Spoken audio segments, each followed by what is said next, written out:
All right, ladies and gentlemen, this is part two of debunking the book Thieves of Civilization, Afrocentric attempts to appropriate the cultural heritage of Native Americans and Latino Indio mestizos in America by Gabriel Haslip Vieira.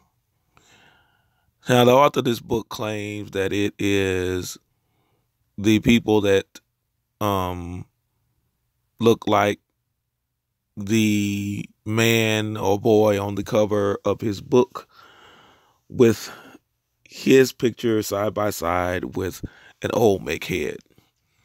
Again, the problem with this is that this boy or this man, this young man, I'll use that term, this young man on the cover is actually a guerrero. Guerreros will tell you exactly who they are and who they are from, that they are the descendants of the Kissenbosch or Kissenbush. So, which means black devils. The black devils again leads to the dance of the devil. I posted several videos on my YouTube channel, and you will see them actually stepping in what is known as modern day step shows with the black Greek fraternities and sororities, which is an oxymoron, but it's another subject for another time. But they are actually stepping, and you will notice that when they are stepping, that there is someone that has on a what would be a white or a light mask on, representing the female. And so today I'm going to delve into a little bit, going back to the Garifino, but I'm also going to go into um, a a mural that it was actually found in a family house. This is kind of something, like I say again, that these archaeologists and anthropologists and all these historians don't tell you, that when they're going to these places, they never talk to the people in that area. They only ask if they can go in and take pictures and try to interpret and jot down things and do sketches and recreations based upon what they see, but they never ask the people what they symbolize. So I'm going to put all his to bed, and we're going to stop this nonsense, because I'm going to give you dates. I'm going to give you dates of a ceremony that was taking place and what the ceremony is, just based upon the gear that they had on. And also we'll get into the hairstyles, and this will eliminate a lot of problems once you know who they are. I always say again that culture trumps books and Google. Again, I say continue to read the books, continue to look up these things, continue to watch what these historians and anthropologists and archaeologists are saying, and all of these so-called experts from these bastions of higher learning. But then I say, by the same token, you must speak to the people in the community. Don't speak to, it's like coming here and you're speaking to a millennial about the things that are taking place during the Great Depression. It doesn't make sense. It's not feasible. It's not logical to ask them to know about the things that were going on during that time if it was not passed down from the wise ones and their elders. So when you go to these communities, you have an opportunity to actually speak to the people in the community.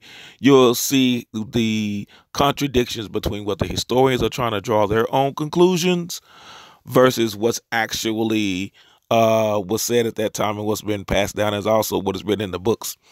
Do not let these people fool you and tell you that the Maya or pre-Maya, better known as Olmec, we also know them as Uli, that they did not have a script. They had written books. They had several books. And matter of fact, there were several authors that mentioned that the Maya wrote so much that they felt like they were wasting paper. The Europeans felt like the Maya was wasting paper because they were writing all of this down. And the Europeans were fascinated on why the Maya wanted to keep dates. But let's go back to the Garifuna. I want to go back to this for a reason, because names mean everything.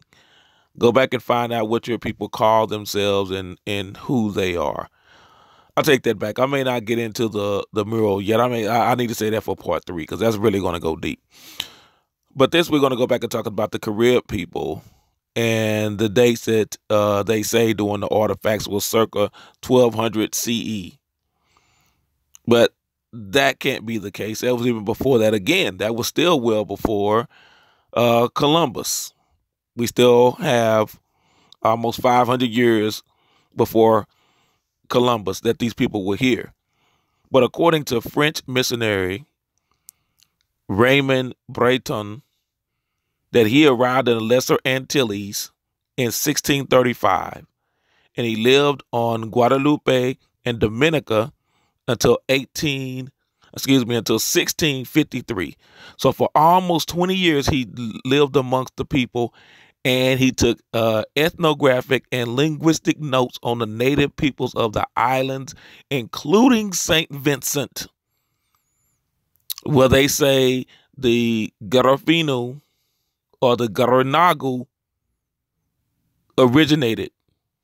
But you'll come to find out that these people, the Garifino, will actually tell you that they are from the Orinoco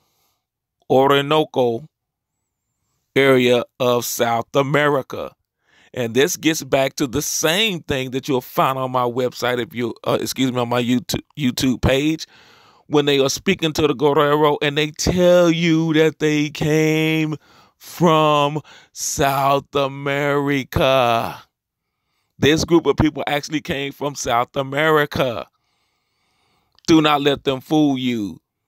I cannot stress it enough. Again, I'm giving names because there was an individual that's talking about, books. But again, any lectures or any presentation can also be vetted as well.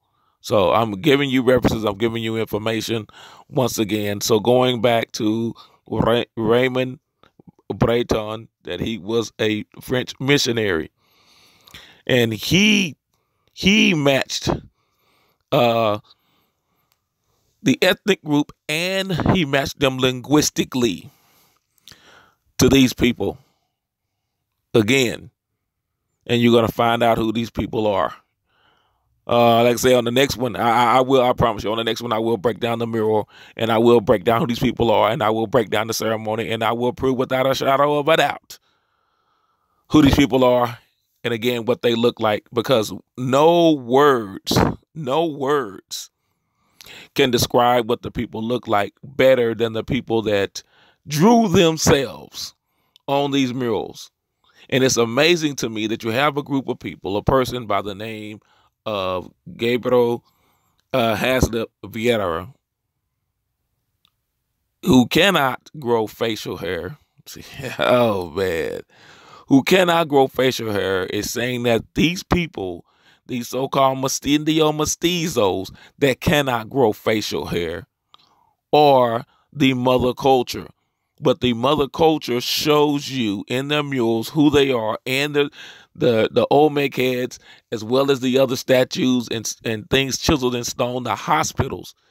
Yes, sir. Yes, ma'am. Hospitals that they had these bearded men chiseled in stone. So again, these Indio mestizos cannot be the mother culture. But let's go back again to the river that you find, the Orinoco. You will find in the area of Venezuela and Colombia, South America, the same place the Guerreros orally have been saying where their ancestors were from. There were some that came from the mainland of what we call North America, the Mississippi Maya. We'll talk about that in a little bit too. Like I said, this series may be 6 or 7, so you all forgive me. And that, again, the French missionary Raymond Breton, that he lived there for almost 20 years in Guadeloupe and Dominica. And they talked about this Carib-speaking people, that they were Carib-speaking people. But then again, better yet, if you do your research, and you'll come to find out that all of the coastal land and what we know as the Atlantic, all the way up and down on the Atlantic side of North, Central, and South America was all called, the people there were all called Carib. All of those that lived along the Gulf Coast were called Carib. So the Carib just does not deal with the islands. It was the whole area. That whole area was not called what we know as the Gulf of Mexico. It was called the Carib, period, point blank. You see that for yourself, because people tend to think that the Carib people only deal with the islands, the Greater Antilles and the Lesser Antilles, and that's not the case. Anyway, I wanted to go back again to this, and it mentioned about the battles that were going on with the Carib and the Garifino, and that they were fighting. These were not people that were just coming over, laying back and fighting. But I've been mentioning this word before, but I'm going to really delve into this word again. That the Carib also called themselves Kalinago. Kalinago deals with the same people. So when you hear Kalinago, you hear Garifino, and you hear Taino and Arawak, Carib, you can interchange these because these are all the same people. They also call themselves the Kalinago. Kalinago gets back to translated into the mainland of Chilango. A lot of you have heard me use this word before, Chilango. It is Chilango. Chilango. If you go to Mexico, especially to Mexico City, and you say Chilango, they start speaking a slang language, equivalent to what we would call here as dealing with ebonics, urbanisms. They start to get a swag about them. They talk a little differently. The dialect is different. Words mean different things in proper Spanish versus Chilango. And they will tell you that these Chilango were curly-headed people that were the mother culture of Mesoamerica. So the mother culture means the first culture. So when you mention a mother culture, they're going to take you and they're going to mention that these are people that had Negroid features and that were Negro. They were black skinned. Not these people that are trying to pass themselves off and saying that they are the indigenous people, that they are the original people of the Americas. Again, how could you or why would you paint someone on these murals all over these temples, and especially in Bonaparte? Why would you paint yourself a shade of people that you've never seen? And why would you paint these people with locks, with dreadlocks and beards? And you've never seen dreadlocks and you've never seen beards. I want us to stop and think about that for a moment. They're drawing a people that they've never seen. How can you draw a people that you've never seen? Again, Chilango. I've touched on that before. I'm not going to go too deep. Continue to watch the video. But I wanted to go and deal with the back to the Garifino or Garifuna or Garinagu. But you're going to find that Garinagu gets that back to that Orinoco. That they were coming to the area before. This is not anything new. They talk about when the British forced them to come to that land as part of the deal dealing with the Barbary treaties. Now, what we know is the Barbary treaties, they deal and they talk about the Moors, but that was actually dealing with the Spanish, the Iberians, and the deal that were made between the Iberians, the British, including the British colonies, along with Canada. This was part of the deal that was made. and also going into uh, North, Central, and South America, as such as the what we know as the southern states or the southeast states of the United States. Um, Dealing with Mesoamerica, getting into Belize, which at that time was called British Honduras, uh, and a lot of the islands. So a lot of these islands that the Spanish and French, especially the Spanish, I don't want to say were in control of, because a lot of these places they were only control of them on paper, fell under the crown, and these islands still fall under the crown today, which is why a lot of these places have dual citizenship, especially when it comes to running in track and field. A lot of your Jamaicans have decided, hey, I can't make the Jamaican team, so I will run for the Queen of England. We have a lot of Jamaicans that are living in England today for that very reason, because they can go back and forth and have dual citizenship. But that's another subject for another time. Now, these Garifuna lived primarily along the coast, and you're going to find a lot of these where they talk about Costa Negro, the blacks that live amongst the coast.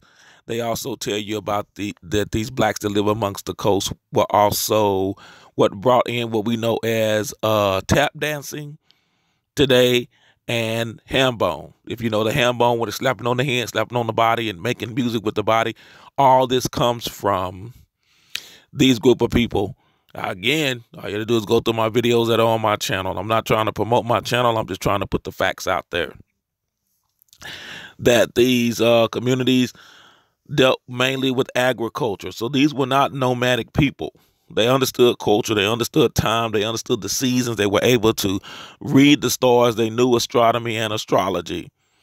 So let's put all these heads to bed that these were not people that just bouncing around all over the place and didn't know where they were and what they were doing, because there is no way in the world that you could have established agriculture and not know the land, and not know the seasons, not know the climate,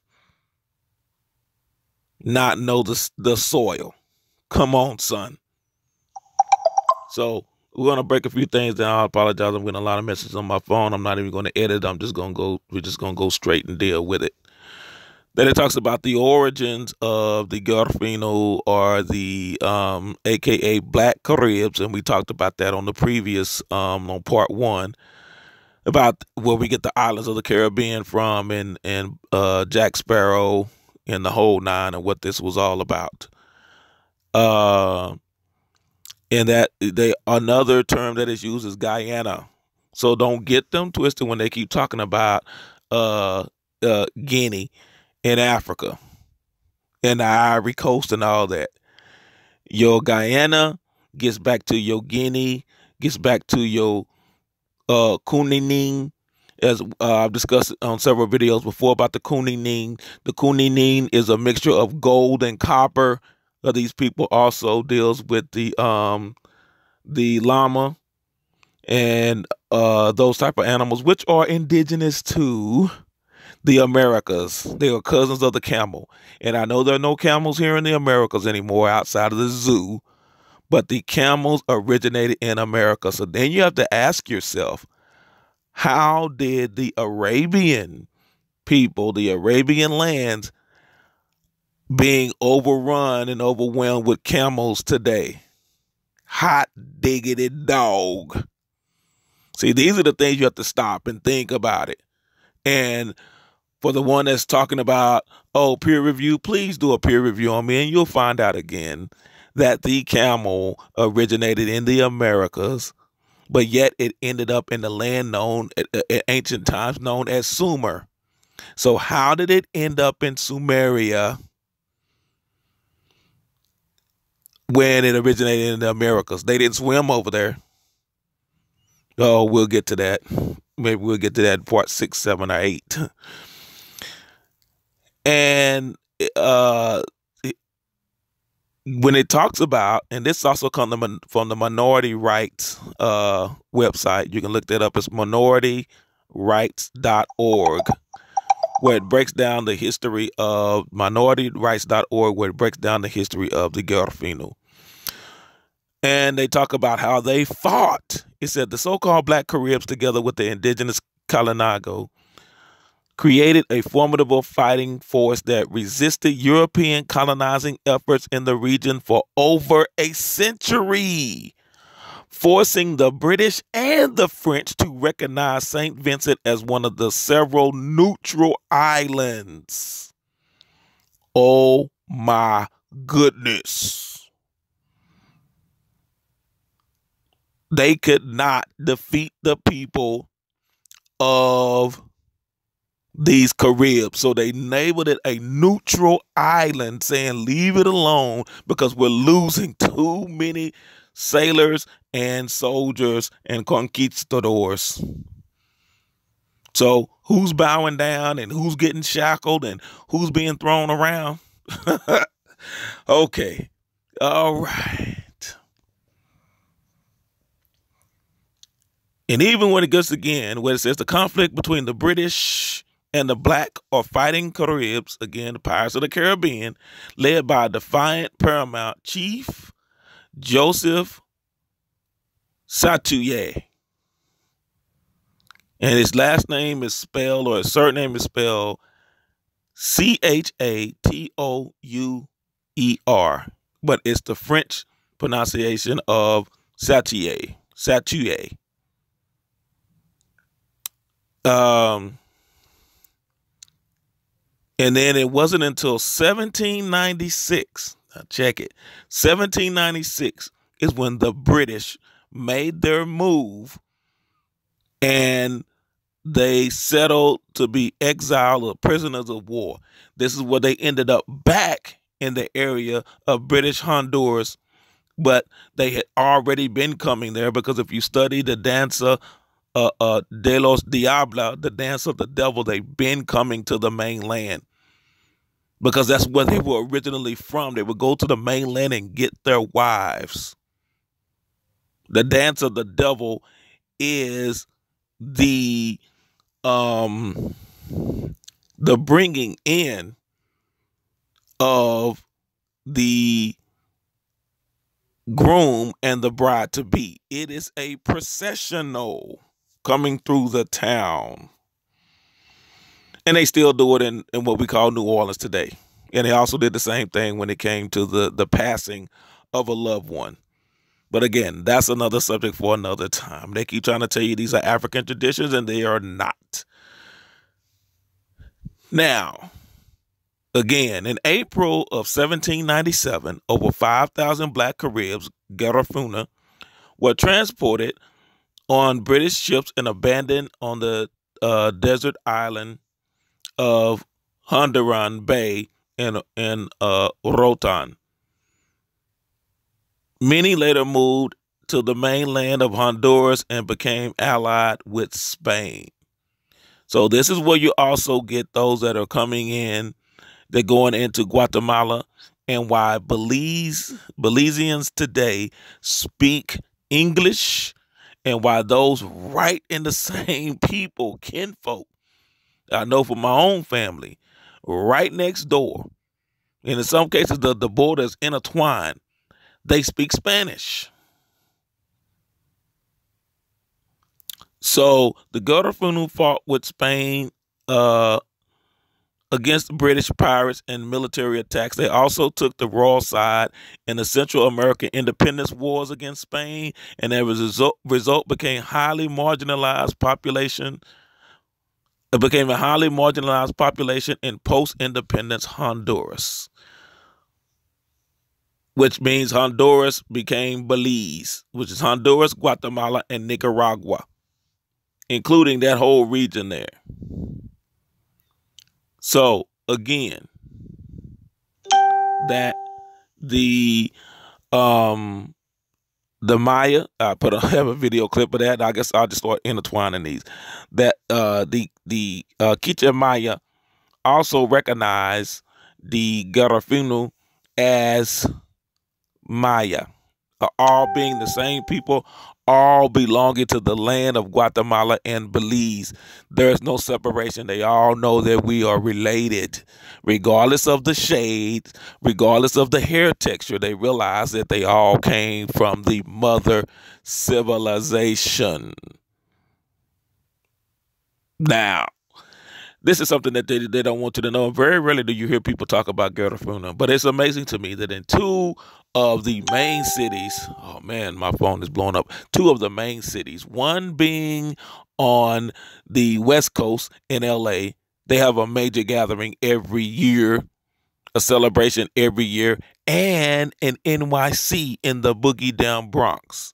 Now, why aren't all of those Afrocentric, RBG individual, Pan-Africanist, why don't they cover the Garifuna celebration in New York that takes place in the park every year?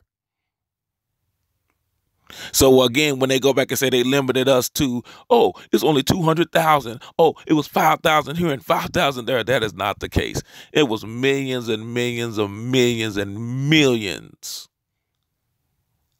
But when you've been labeled on paper as Negro, black, and colored, now you African American, but no one can tell you where they're from.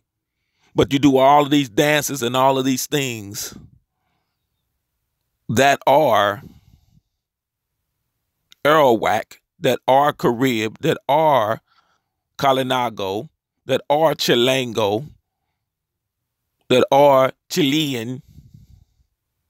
Same people doing these same moves and these same dances. And for those that have been talking about before, it is a myth. I don't even call it a myth. It is a lie that these Caribbeans were cannibals.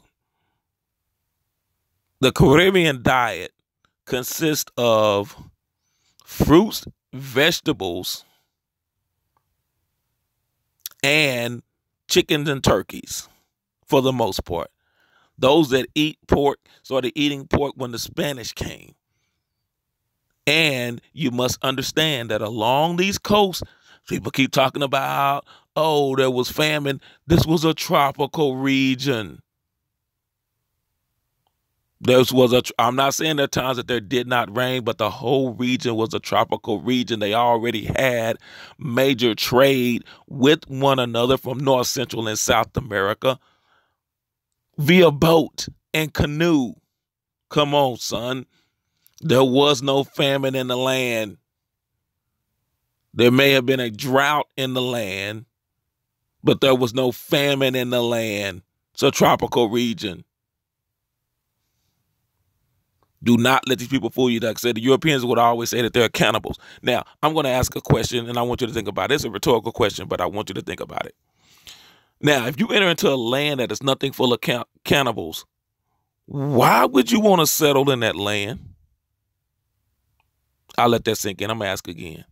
If you arrive to a new land and it's nothing but a land full of cannibals, why would you want to settle in that land? Why would you want to stay in that land? See how they feed you lies and people will buy into it. But I'm going to break something down. I know I've been on here a little bit too long, longer than I expected. But there is something that I really want to go back to. Most of you have always heard me talk about this particular dance, the Punta dance, the Punta dance, Punta dance. Now, this is the reason because the Punta dance it deals with how can I put this delicately? It deals with a particular part of the woman's genitalia, the woman's private area. So you'll see where it says point, you see where it says punta, but this is what it means. And again, as I posted on the video before, when the organizer of the Garifuna Day in Belize was discussing that it's a sensual dance, not a sexual dance. That it's a very sensual dance, and you'll notice that in most of those, when they have the gatherings, when the girls that are too young that shouldn't be doing that dance, they will push them out. You'll see that on one of my videos too. They'll push them out of the way. That dance is for grown folks. When they talk about, this music, grown folks music, yeah, the punta dance is a grown folks dance. So anyway, when we're dealing with punta, meaning the point where we also get to certain things, and I'm going to break something down and you're going to start understanding, and it's all going to start to make sense. But the punta, meaning that particular portion of the woman of that dance. And you'll also see several establishments. But this name of Punta Gorda, which they translated meaning to fat point, but if punta means the part of a woman, the private parts, then that gorda means fat or large.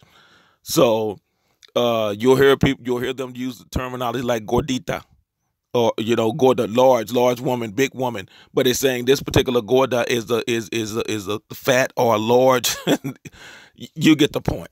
So this describes a small town, but here's the kicker. In what we know today as Florida. And it tells you the original name was Punta Gorda. And it is where the Charlotte Harbor and the Peace River meet. And in the late 19th century, this was the late 1800s, that Isaac Trebot, who was from Kentucky, in 1883, he came to Charlotte Harbor to start his own town. He renamed it Trebot. But it says here that the Indians always named that place. That place was always named Punta Gorda. And they try to tell you that Gorda is a Spanish word. It is not. It is an Arawak, Carib, Taino word, just like Punta. So why are they naming this town? It was already named that. And so they ran him out of Dodge, and they flipped around and turned around and named it Punta Gorda again, after he tried to name it Trebot after himself. They ran him out of there. And today it is still named Punta Gorda. Now you can check that out for yourself. You will also find a Punta Gorda in Belize, in the Yucatan, when they reestablished in that land when the British had removed them. The women there still do those dances just like they do in Florida. Now, I'm going to break it down to you so it's going to make more sense. Modern day. You think about that heavy bass. See, this goes back a few decades, couple of decades. No, a few decades. Uncle Luke Skywalker and the 2 Live Crew. And it spread, I can say, all the way through Atlanta, same deal. That bass and that beat, and then when the ladies would hear that beat, when college students would hear that beat, high school girls would hear that beat, they would drop it like it's hot, doing the punta dance. There are several versions of different punta dances. Some are ceremonial, and then we get into that too, that they actually do. That is from a spiritual aspect of it.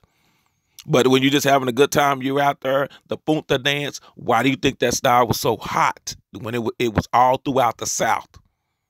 Those dances like that didn't start up in the North. I know New York, man, still the 5 boroughs, but even thinking about the 5 boroughs and the starting of hip hop, that the hip hop started out in the Bronx, the boogie down, the South Bronx. All of those guys were from the Caribbean, not from West Africa. Show me the West African hip hop star. Show me the West African style of beats. Like I say, those drums that they talking about are African drums. They cannot be African drums because you'll see it still on the mules at Bonaparte Park. Those Africans didn't have drumsticks. You'll find drumsticks and trumpets and everything else, maracas, all of that on the walls of Bonaparte. So no, brothers and sisters, ladies and gentlemen, boys and girls, everything that we talked about, oh, that came from Spain, that came from Portugal. No, it did not. Look on there again. You see the maracas, you see the congas, you see the drums. Come on, son. Don't let them fool you. I know I've been going on way too long. But again, Punta Gorda in Florida, that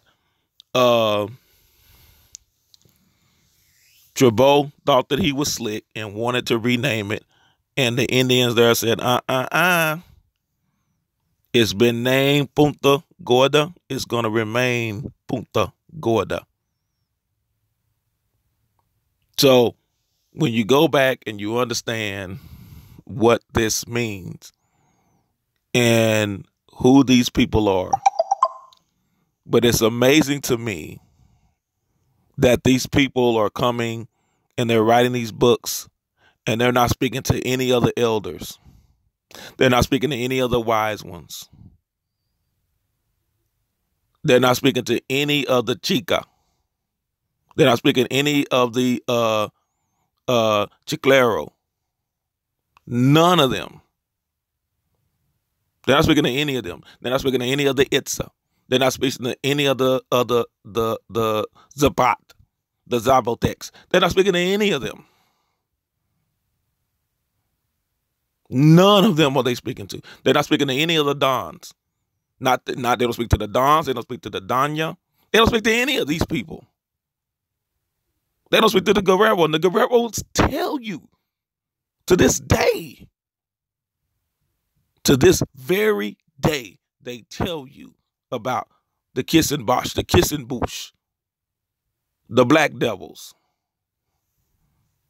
the Ek Hawa. They tell you who these people are. Or AKA the Black Merchants. With the broad nose and thick lips, wearing the earrings. But yeah, I'm going to end this one. I just wanted to touch on that and to get you again these places, and they're telling you where they are from. And this is coming out of these Europeans' mouths when it switched under the British. All of a sudden, under the British in the late 1700s, 1785, 1790, 1797 is when you start seeing these British start labeling us Africans. We're not Africans. It even tells you that they divided when they took the 500 that they took to British Honduras, which later known today as Belize. And while Belize is the primary language is English, they took those 5,000. They took the darker skin 5,000 and left the fairer skin ones on the islands. See how they play this game? Same people. Because I'll tell you why. Like I said, I wasn't going to go into it, but I'm going to do it anyway. Doing the dance of the Diablo, again, you will see that they have the bearded ones. And those Diablos can't be these Native Americans because they can't grow beards. Look at all their masks that they have on when they're stepping and the beats that they're doing. They're rubbing on the alligator jaw with the stick. They're beating on the drums and the rhythm and the stepping. Show me these Indo-mestizos that do that. Show me these so-called Native Americans that do that. Because that dance is which is just like a black Greek step show, as well as sea walking in California. There's a huge difference between that and see, when they mimic us, And that's all they do is dance around like that. Because they didn't have the rhythm. I don't want to get there. I'm not gonna say that. I'm not gonna say that. Scratch that. I won't edit that, but y'all just fast forward it. All right. It always gets back to knowing the culture of who you are, understanding that the colors of the Garfino, the Kalinago, the Arawak are black, yellow, and white. So when the Pittsburgh Steelers had a song, black and yellow, black and yellow, black and yellow, you got to understand the black representing death, because this was the land of rest. But we understood that death was not the end. It was the beginning of the next cycle. Yellow representing the maize or the corn, and the white for the purity. When you know your culture, you'll be able to understand certain things. Come on, son. The black, going back to the black Jaguars. Find them all over the murals, all over Mesoamerica as well. In their cat skins, the cat people, the signs that you find all over the world. Not Africans. When the Mandi, same as the Mani, tell you that they came from the land of the red corn. These are West Africans tell you that they came from the land of the red corn. Well, where's corn from? 10,000-year-old corn. So if corn was man manipulated and it's over 10,000 years old, then that means people were here at least 10,000 years. But I can go back further than that. But at least 10,000 years people were here. And they did not look like these Indio, mestizo people that they're talking about. Now, let's recap, boys and girls. Let's go back again. And let me give you these names again, because I don't want anyone to be confused. Let's go back again and talk about this Raymond Breton that settled in the Lesser Antilles. He was a French missionary in 1635 and lived in Guadeloupe and Dominica until 1653.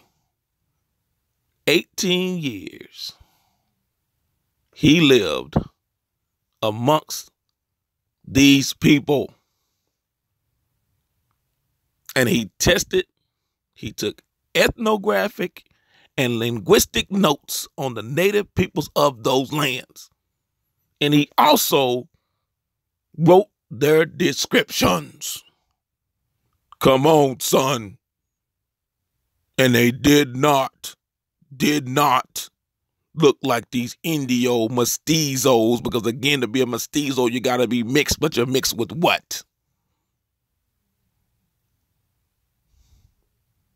I'm going to keep coming, and I'm going to keep banging, and I'm going to put some videos in between when I'm speaking here, when I get to certain notes, and you'll understand why I'm saying what I'm saying, because the people there, they obviously are not talking to the people of the highlands. They're not talking to the people that don't live in the big cities of Mexico. They don't live in Mexico City. They don't hang out in Cancun. They live away from the city folk. They don't ever talk to them. They don't ever talk to them. Again, it continues the whitewashing. So how can you deny Kissing Bush? How can you deny these black devils? How can you deny the Chilena? How can you deny the Chilango? When these are the people that they're telling you this, where they come from. Oh man. I don't understand. And then we have some people that look like us, that talk like they're like us, but they're really not of us, that are trying to push this back to Africa theory. But then Africans, West Africans, are telling you we're not them.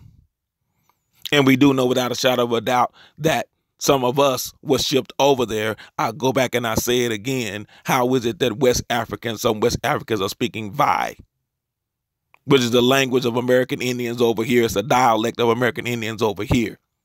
How did Vi get to West Africa? But all these people that were brought from West Africa to here, but nobody speaks the African dialect.